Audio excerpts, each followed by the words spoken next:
Autre émotion, la colère. La colère sert à la confrontation d'une injustice.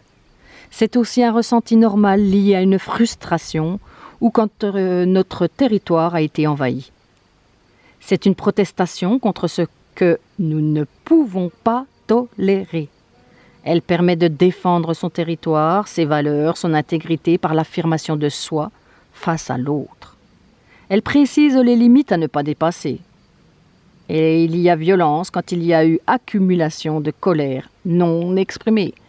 En fait, nous verrons plus loin les collections de timbres. La colère, tel un petit timbre, se colle, puis une autre, pour faire le collector de timbres. Mais nous verrons ça plus loin.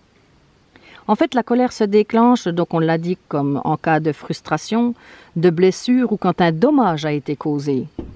Et en cas d'impuissance, c'est la rage qui émerge.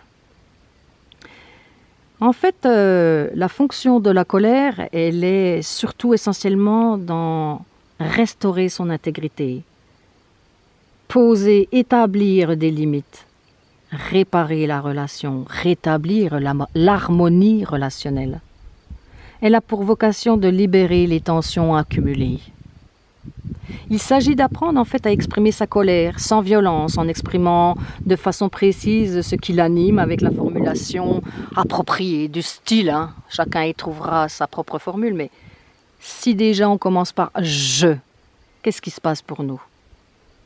Parce que des fois, si à chaque fois on commence nos messages par « tu », Jacques Salomé à nouveau, le « tu » peut tuer. Donc il s'agit vraiment d'une importance capitale, c'est le « je ». Qu'est-ce qui se passe pour moi? On peut structurer son message « je suis en colère. Quand il se passe ça, alors je te demande ».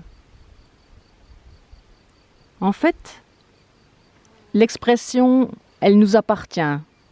On se positionne, on s'affirme et on dit les choses au fur et à mesure. Mais il y a aussi la possibilité d'accompagner la colère de l'autre. Souvent, ça peut être un enfant, la crise, comment faire face aux crises des enfants ou toute autre personne.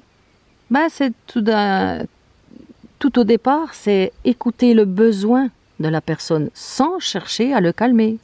Quel est son besoin à l'instant, là, au moment présent? En fait, c'est accepter son émotion en la reformulant, tout simplement en mettant des mots sur ce qui se passe pour la personne. Soutenir son expression en verbalisant « c'est vrai, c'est injuste. Je comprends que tu sois en colère. Mais là, t'es vraiment furieux de ce qui s'est passé. »